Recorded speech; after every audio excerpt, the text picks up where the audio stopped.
मुसलमान की बेटी नहीं है। लोग कहते हैं कि हिंदू मुसलमान की बात करते हैं, ये तो मुसलमान की बेटी नहीं है। कुलदीप अगर मुसलमान परिवार से आया होता या कांग्रेस पार्टी से जुड़ा होता तो उसको जमानत नहीं मिलनी थी, गारंटी के साथ कह रहे हैं। अगर कुलदीप सेंगर मुसलमान होता तो आज उसके घर पे बुलडोजर चल रहा होता। बाहर हिंदू के ठिकरा नहीं है। आसाराम बाहर आ जाता है, राम रहीम बाहर आ जाता है, सारे रेपिस्ट बाहर आ जाते हैं, एक्टिविस्ट जेल चले जा रहे हैं, रेपिस्ट बाहर चले आ रहे हैं। हिंदुत्व का चोला पहनकर ठगने का काम करते हैं। इनके लिए ना राष्ट्र धर्म आगे है, ना हिंदुत्व आगे है, ना हिंदुस्तान आगे है। इनको अगर किसी चीज से प्यार है तो सत्ता से प्यार है। तो ये कोई समाज सेवी नहीं है। बलात्कार के केस में इसको कोर्ट ने जमानत दिया है और देखिए कितना बेशर्म होके इसको स्वागत किया जा रहा है और वहाँ पीड़िता हाई कोर्ट पर न्याय का गुहार लगा रही है कि ऐसे दरिंदे को कोर्ट ने आखिर कैसे छोड़ दिया। बाहरे हिंदू के ठिकरा, क्या हो गया है देश के लोगों को? हम इस बार ना हिंदू से पूछने आए हैं ना मुसलमान से पूछने आए हैं। इस बार देश के 150 करोड़ जनसंख्या से हम पूछ रहे हैं कि क्या हो गया है भाई हिंदुस्तान के लोगों को? साफ सुन गया है। अरे इससे पहले हम वीडियो बनाए थे, आप देख रहे हैं ना क्या हो रहा है उन्नाव में पीड़िता के साथ। उन्नाव के पीड़िता रेपिस्ट लोग के साथ, रेपिस्ट को बेल और पीड़िता को जेल में डाला जा रहा है। जो उसके लिए प्रोटेक्शन की मांग कर रहा है, जो उसके लिए प्रदर्शन कर रहा है, उस पर पानी का फोर्स बहाया जा रहा है, पानी छिड़काव किया जा रहा है कड़कती ठंडी में, और उसको जेल में डाला जा रहा है और रेपिस्ट लोग को बेल दिया जा रहा है। बाहर हिंदुस्तान और बाहर हिंदुस्तान के रखवाला, वाह। अरे हम इससे पहले वीडियो बनाए थे जिसमें हम माननीय मुख्यमंत्री जी जो बिहार में हिजाब पे उनका हिजाब खींचने वाला वीडियो था, तो हमने संजय निषाद जी पर कहा था। संजय निषाद जी का सबसे शर्मनाक बयान आया था। तो उस घटना को तो अभी शांत हुए भी कुछ समय भी नहीं हुआ, तब तक आप देख रहे हैं उन्नाव में जो घटना घटा उन्नाव के पीड़िता के साथ, जिसमें कुलदीप सिंह सेंगर जिनको हाई कोर्ट द्वारा जमानत दी गया, बेल दे दिया गया। और मैं सलाम करता हूं और क्रांतिकारी जय भीम करता हूं उन महिला का, उस बेटी का जो अकेले हिम्मत की और इंडिया गेट पर जाकर और दिल्ली में जाकर अकेले कार्डबोर्ड लेकर 3 व्यक्ति के साथ प्रदर्शन करने का काम किया। लेकिन देश में कहता है कि चौकीदार, अरे भाई किसके हाथ में चौकीदारी है देश का? हम आज मोदी जी के खिलाफ बोलने नहीं आए हैं, अमित शाह जी के खिलाफ बोलने नहीं आए, लेकिन क्या व्यवस्था आप लोग देश का बना के रख दिए हैं। शर्म आ रहा है भाई। देश की बेटी जो अपने लिए न्याय मांगने का काम कर रही है, जो प्रताड़ित हुई है, कौन नहीं जानता है? और जो लोग नहीं जानते हैं तो एक बेटी उन्नाव में जिसके साथ रेप, यूपी की उन्नाव की बेटी रेप पीड़िता, उसने क्या नहीं खोया? अपना पिता को खोया, अपनी चाची को खोई। उसने जो उसका जो वकील थे उसका केस लेने के लिए लड़ रहे थे, केस लड़ने के लिए उसका जो केस लिया, बहुत दर ठोकर भटकी, इधर उधर भटकी, लेकिन कोई केस लड़ने के लिए तैयार नहीं थे। जो वकील उसका केस लिया उसको एक्सीडेंट करवा के मार दिया गया। उसके साथ उसकी मौसी चाची को ट्रक से पिछवा के मार दिया गया। पिता के साथ क्या हुआ? पिता को जब पीड़िता रेप किया गया, उसके साथ गैंग रेप किया गया कुलदीप सिंह सेंगर द्वारा, और वह पीड़िता महिला अपने संबंधित थाना क्षेत्र में जाती है और वहां पर केस नहीं लिया जाता है। अगले दिन उसके पिता पर झूठा आरोप लगाकर उसको जेल में बंद कर दिया जाता है और इतनी बुरी तरीका से उसका पिटाई किया जाता है, इतना मारा जाता है कि अगले दिन उसका थाना में ही मौत हो जाता है। एक महिला इतना सब प्रताड़ना करने के बाद भी डटी रही, लड़ी रही कि मुझे न्याय मिलेगा। अंत में आत्मदाह करने की प्रयास की, जैसे तैसे करके उसका एफआईआर लिया गया। और शर्म की बात तो यहां है, जिस तरीका का मान ली कि आरोप गलत साबित होता, लेकिन आरोप भी सही हुआ, रेप भी साबित हुआ, उसके बाद दरिंदगी का भी हद हो गया। उस दरिंदे को सजा भी हुई।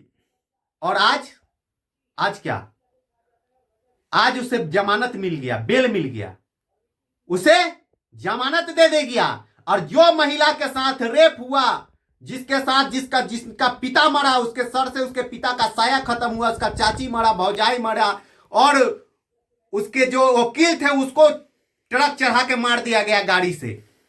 उसको अगर प्रोटेस्ट करना पड़ रहा है न्याय के लिए, और जो लोग कहते हैं कि देश में चौकीदार मजबूत चौकीदार है, देश मजबूत लोगों के हाथ में है। हम इससे 150 करोड़ जनसंख्या, हिंदुस्तान के 150 करोड़ जनसंख्या से हम पूछना चाहते हैं, ये तो किसी मुसलमान की बेटी नहीं है। लोग कहते हैं कि हिंदू मुसलमान की बात करते हैं, ये तो मुसलमान की बेटी नहीं है। इससे पहले हम मुसलमान की बेटी नहीं, देश की बेटी पर बनाए थे, लेकिन वो मुसलमान थी धर्म से, तो उस पे लोग ने देखा, बहुत लोग सोचा कि भाई हिंदू मुसलमान की बात होती है, हिंदू मुसलमान की ठेकेदारी लेकर बहुत लोग रखे हुए हैं। ये तो मुसलमान की बेटी नहीं थी। हमने कहा था समय आएगा, एक दिन किसी को नहीं छोड़ा जाएगा। ऐसे मानसिकता, ऐसे सोच वाले नेता किसी का नहीं होंगे। आज हिंदू की बारी है, कल मुसलमान की बारी है, कल आपकी हमारी बारी आएगी। ना हिंदू को देखेगा, ना मुसलमान को देखेगा, किसी को नहीं छोड़ेगा। यह देश की बेटी थी, ये तो एक मुसलमान की बेटी नहीं थे। जो लोग मुसलमान से घृणा करते हैं, जो लोग मतलब कहा जाए कि मजहब से घृणा करते हैं, धर्म से घृणा करते हैं, वैसे लोग जो ठेकेदारी लेके हिंदू का रखे हुए हैं, हिंदुस्तान का रखे हुए हैं, उनसे हम पूछ रहे हैं। वैसे 150 करोड़ जनसंख्या वाले देश के लोगों से पूछ रहे हैं कि ये तो मुसलमान की बेटी नहीं थी जो उन्नाव में जिसके साथ रेप हुआ। तो क्या उस रेप पीड़िता के साथ अन्याय हो रहा है? आज किसी को नहीं दिख रहा है। हम बोले थे ना कि ऐसे सोच रखने वाले, मानसिकता के सोच रखने वाला नेता किसी का नहीं होता है। ये लोग हिंदुत्व का चोला पहनकर ठगने का काम करते हैं। इनके लिए न राष्ट्र धर्म आगे है, न हिंदुत्व आगे है, न हिंदुस्तान आगे है। इनको अगर किसी चीज से प्यार है तो सत्ता से प्यार है। सत्ता के लिए यह किसी हद तक जा सकते हैं, जिसके लिए भाई आज दुनिया रोड पर उतर रहा है।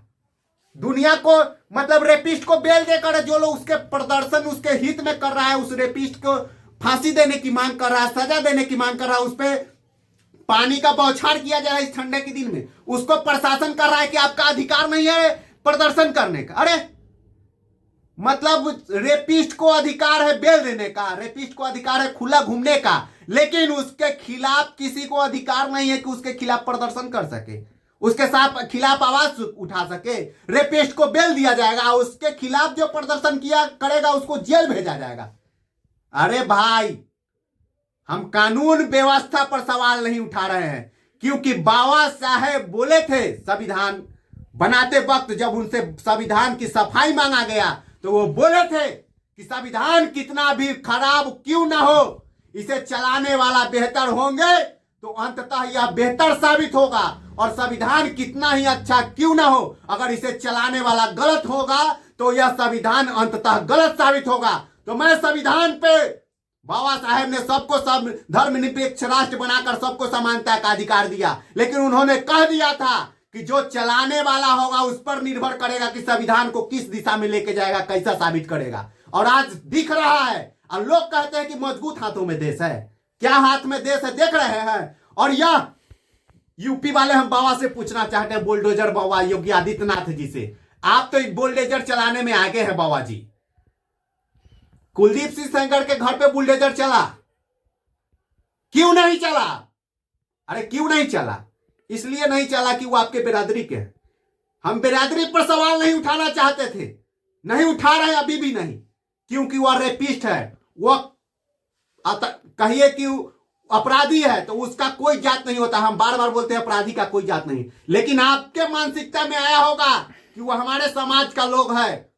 नहीं तो आप कोई गरीब गुरबा के सड़क दुकान पर रास्ते पर बुलडोजर चला देते हैं। आज तक कुलदीप सेंगर के घर पे बुलडोजर नहीं चला, जबकि आपके राज्य में, आपके कार्यकाल में मंत्री था, उसको बचाने का आप प्रयास कर रहे हैं, जो बेटी के साथ खेलने का काम कर रहा है। और ऐसे भक्षक रक्षक, मतलब कहा राक्षस कहा जाए, रेपिस्ट को बचाने का मतलब आप समझ रहे हैं। 150 करोड़ जनसंख्या में से आधे से अधिक, आधी आबादी महिलाओं का है, तो आधी आबादी महिलाओं को सहमा महसूस कराना होगा, डरा हुआ महसूस कराना होगा, अपमानित महसूस कराना होगा, असुरक्षित महसूस कराना होगा। ऐसे लोगों को अगर बख्शा जाएगा तो ऐसे मानसिकता वाले और लोग पलेंगे। और वीडियो वायरल हो रहा था कुछ दिन पहले मध्य प्रदेश के एक पार्षद का, उस चाकू के नोक पर एक महिला के साथ रेप कर रहे हैं, उसका वीडियो है। तो महिला बोल रही है वीडियो डाल देंगे, तो वह मनुवादी सोच, अपराधी सोच के लोग क्या बोल रहा है कि तुम वीडियो डाल दोगे मेरा कुछ नहीं होगा। सही बोल रहा है, क्योंकि उसको मालूम है जब कुलदीप सिंह जैसा सिंगर को अगर बेल मिल जाएगा, जमानत मिल जाएगा, मतलब उसको बेइज्जत बारी कर दिया जाएगा तो हमको क्या होगा। वो इससे सोच वाले लोग को आप जन्म देंगे। तो लोग ये मत भूले कि हम बराबर बोल रहे हैं, हम किसी जाति धर्म पर नहीं बात करना चाहते हैं बराबर, लेकिन याद करा रहे हैं कि कल मुसलमान की बेटी का हिजाब खींचा गया था तो आप लोग चुप थे। उस पर संजय मुख्यमंत्री माननीय नीतीश कुमार जी जितना बड़ा गुनाह नहीं किए थे, उससे बड़ा गुनाह संजय निषाद जी यूपी में सरकार है, यूपी में मंत्री हैं, यूपी सरकार में, उन्होंने कहा था कि हिजाब के जगह कुछ और छू देते तो क्या होता। तो आप लोग चुप थे। क्यों चुप थे? क्योंकि वह मुसलमान की बेटी थी। आज तो हिंदू की बेटी है। हम बोले थे ना कि ऐसे मानसिकता, ऐसे सोच वाले नेता किसी का नहीं होगा, किसी धर्म का नहीं होगा, ना वो हिंदू का होंगे ना मुसलमान का होंगे। आज आपका, कल मेरा बारी आएगा और चुप रहिएगा तो एक दिन सबको इसी तरीका से रौंद दिया जाएगा। न हिंदू सुरक्षित रहेगा, न मुसलमान सुरक्षित रहेगा। और सबसे बड़ा बात है, न हिंदू न मुसलमान की, हमारा देश कीजिए। ऐसे लोग के लिए आवाज उठाइए, चाहे किसी जात धर्म के लोग हैं आप। हिंदुस्तान में है तो हिंदुस्तान में जो अगर किसी तरीका का घटना हो रहा है, वो किसी जाति धर्म के लोग हो, उसको सिर्फ और सिर्फ अपराधी के नजर से देखिए, दरिंदगी की नजर से देखिए, उसको उसकी सजा दिलाने के नजर से देखिए। बाकी आप लोग देख रहे थे कि कितना अत्याचार हुआ है उस पीड़िता के साथ। और हो सके तो आप लोग भी अगर नहीं आंदोलन में शामिल हो सकते हैं, नहीं प्रदर्शन में शामिल हो सकते हैं, तो घर से आवाज उठाइए उस महिला के लिए, उस बेटी के लिए। जैसे हम दिल्ली नहीं जा सकते हैं, लेकिन उस बेटी की सहानुभूति, उस बहन के प्रति मेरा सहानुभूति हम घर से व्यक्त करते हैं। और हम मांग करते हैं कि ऐसे सोच रखने वाले कुलदीप सिंह से जैसे सिंगर, जैसे सोच रखने वाले राम रहीम, आसाराम बापू, ये लोग को जब मन करता है पैरोल पर बाहर छोड़ दिया जाता है। क्या आजादी की लड़ाई लड़के जेल गए हुए हैं क्या जी? यही मानसिकता अपराधियों को बढ़ावा देने का काम करता है। लोग कहता है कि सुरक्षित हाथों में हमारा देश है, सुरक्षित हाथों में हमारा देश चल रहा है और हमारा देश का चौकीदार मजबूत है। हम माननीय प्रधानमंत्री जी पर उंगली नहीं उठा रहे, लेकिन हो क्या रहा है? देश किस ओर जा रहा है? अपराधियों को बेल, और अपराधी के जो प्रदर्शन अपराधी को सजा दिलाने के लिए बात करेगा उसको जेल। भाई समझ से पड़े। बस ज्यादा कुछ नहीं कहना चाहेंगे। आप लोग हो सकते हैं तो अपने अपने एक पोस्ट डालिए अपने अपने मोबाइल से, नहीं हो सके तो किसी का पोस्ट आता है उसके समर्थन में तो उसके पेस्ट को शेयर कीजिए, उसको पोस्ट पर कमेंट कीजिए, उसका मनोबल बढ़ाइए, ताकि वैसे वैसे अपराधी दरिंदा को फांसी मिले और मनोबल घटे वैसे लोग को जो उस तरीका का सोच रख रहे हैं। चाहे देश में किसी धर्म के लोग के खिलाफ मतलब उसके सच गलत होता है तो उसके पक्ष में खड़ा होने का काम कीजिए, तब हमारा देश महान बनेगा। हिंदू मुसलमान से करने से देश महान नहीं होगा।